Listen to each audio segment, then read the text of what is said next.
rising. We have another excellent show for you today. Lots of really important news to get to. Obviously, we'll be talking about that harrowing bridge collapse footage and give you all the latest updates on that, casualties, rescue efforts, etc. We also have news from the Middle East. Briahna is doing a great radar, and we're going to talk about a lot of exciting stuff. But first, I believe we're going to get to Donald Trump. Why don't you take it away? That's right, Robby. Donald Trump has secured both a lifeline and a trial date in the twin rulings yesterday. The criminal trial in the New York hush money case against him will begin with jury selection on April 15th. The GOP frontrunner also secured a reduced bond of $175 million, which earlier was set at $464 million from the New York appeal court, and an extra 10 days to post that bond.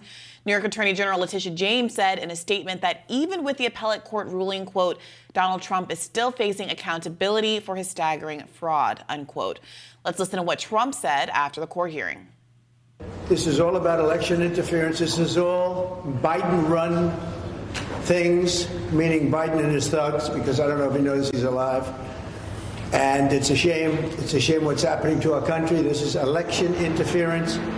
They are doing things that have never been done in this country before.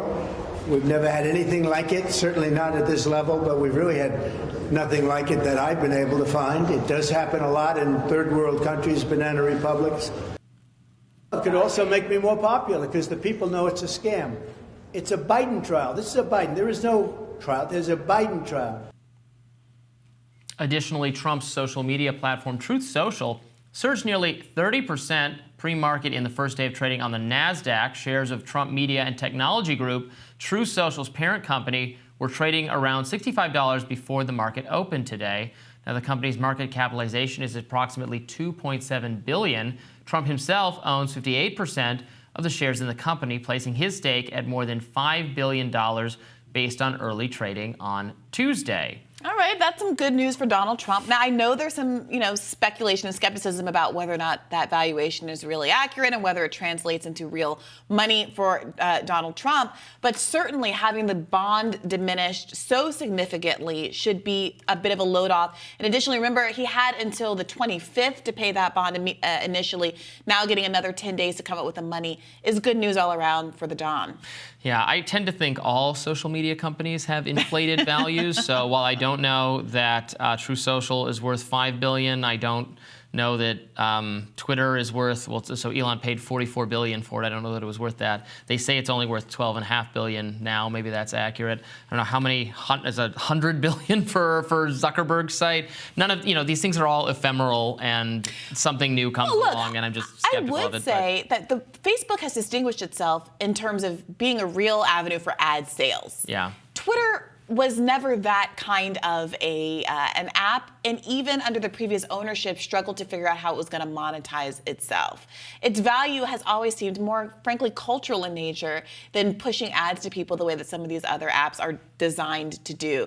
So that's part of why Elon Musk has tried to pivot to the subscription-based model with some mixed successes. But this, for Donald Trump, I think, is a significant win. We were talking yesterday about whether or not he was going to potentially have to declare bankruptcy, tarnishing this image in some ways of this incredibly powerful and successful real estate mogul in his hometown of New York City. Or showing how the deep state forced a successful businessman to sell off his assets, to break him, bend him, force him to take a knee, so brutalized by Joe Biden and his politically motivated prosecutors. I think there's something to that. I think a world in which Donald Trump is having to evaluate Mar-a-Lago and sell off these kind of iconic assets does start to make this look increasingly like a witch hunt, and yes, like a banana republic, regardless of whether or not he is really guilty of the underlying crimes. And the optics are not irrelevant here, and maybe this is kind of the best of both worlds for all parties involved. He still gets a couple of licks in, presuming, of course, that he can come up with the $175 million. Hear Letitia James there saying, justice is still going to be served, and Trump might be able to survive it in a way that makes it seem less so like a kind of financial crime from years and years ago could actually derail the political ambitions of a candidate that half the country is very invested in at this point. Yeah, I think Republicans, even moderate Republicans, are very, except for your like extremely, exceedingly anti-Trump, never Trump voices on cable news, who don't really have much of an audience elsewhere, but are the only Republicans that can appear on MSNBC and NBC, as I discussed yesterday. An actual MAGA person, Ronna McDaniel, gets a job, and they all lose their minds astonishingly.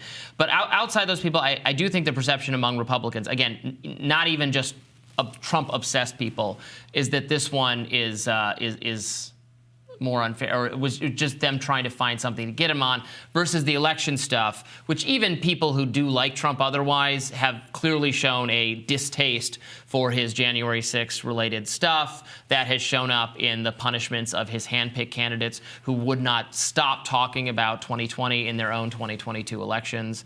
So I think this one's a little bit different, though. Yeah, I mean, I was revisiting an old radar that I did about another Trump case, and was making the point that, there's an argument that prosecuting Trump for these kind of financial crimes is equality, because mostly there is a kind of insulation that the wealthy and powerful get for making these kind of mistakes. We see this with the application of tax enforcement, that the most audited city in America is this poor town in Mississippi where very few people earn a living wage in the first instance, and that's simply because wealthier people are usually better at evading the consequences of their cheating. It doesn't ever come out as cheating if you have a really good accountant. And so there does, on some level, seem like there's a kind of equality to Donald Trump having to suffer the same kinds of consequences for lying on forms that regular people do. At the same time, I do wish the equality were ratcheted in the other direction. I wish there were fewer prosecutions of poor and working class people, not more all around. And I do wrestle with that. How much should we be rooting for a billionaire to not be accountable in this instance versus the political considerations at play here? And it is a tough one, but I do think that the optics, as you pointed out yesterday, are a concern. Well, we've talked about that in the context of the Mar-a-Lago raid and the documents being held. Other people who have been, so many political figures are not, Joe Biden's not being prosecuted, Mike Pence not being prosecuted, because frankly it seemed kind of silly to me. Everybody has boxes of these documents because everything is overclassified. But on occasion, someone is prosecuted, some lower level person, their life totally ruined. I remember you citing examples of this. It sounded absolutely awful. And it's like, well, are we too forgiving of the powerful and the politically well-connected and the wealthy, and really punitive toward people who aren't connected, or frankly don't have fancy attorneys to tell them, well, don't say anything incriminating. When they ask you about this, say, no, I need to talk to my attorney, rather than, oh yeah, I got him, I didn't know that, do you want him back? Like that's. So how does that make you come out here in this Trump instance? I mean,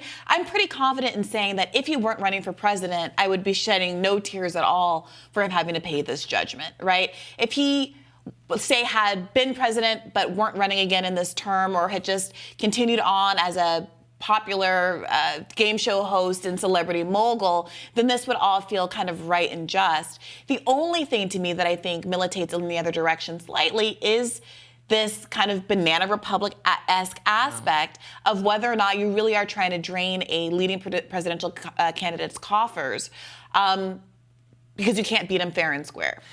Yeah. I think it's hard to avoid that perception. And of course, none of us want to ever take the position that, oh, you're running for president, you're magically free from prosecution for crime. And yet there's so much being thrown at him, and, coupled with, obviously, and I know this isn't a scheme cooked up by Joe Biden himself, but the effort to keep him off the ballot for reasons the Supreme Court rejected, just taken all together. And when you see the polling, it seems like the official position, the prosecutor position, the high society Democratic position is that we must do everything we can while simultaneously saying we're preserving democracy. And look at the polls he's ahead. And it's not substantive stuff. This is the point that I made in the radar that I had forgotten about, that there's a world where we thrill at the idea of prosecuting former presidents for their war crimes, for instance, including Donald Trump's. But I think that what ends up happening is that when you crack the door, when you set that precedent, suddenly people on both sides of the aisle start sweating. And that's why there's certain kinds of crimes that seem not to be followed up on. You know, Obama famously pardoned all of the architects of the financial collapse in 2008, when so many people had their lives immiserated as a consequence of financial chicanery by people who ended up being a part of Barack Obama's cabinet. That kind of revolving door never has any accountability or any consequences. The kinds of things that I think you can pin on someone individually that aren't likely to be repeated, let's say a tryst with a certain adult film star, those are the kind of things that you can feel safe going after someone over, because you can say, well, me, my guy, my presidential pick, President Kamala Harris, she's not going to be in that kind of a scenario. Yeah. Or saying, or if we go back far enough, saying you did not have a tryst with the intern in the White House. That got a president in trouble too. More Rising right after this.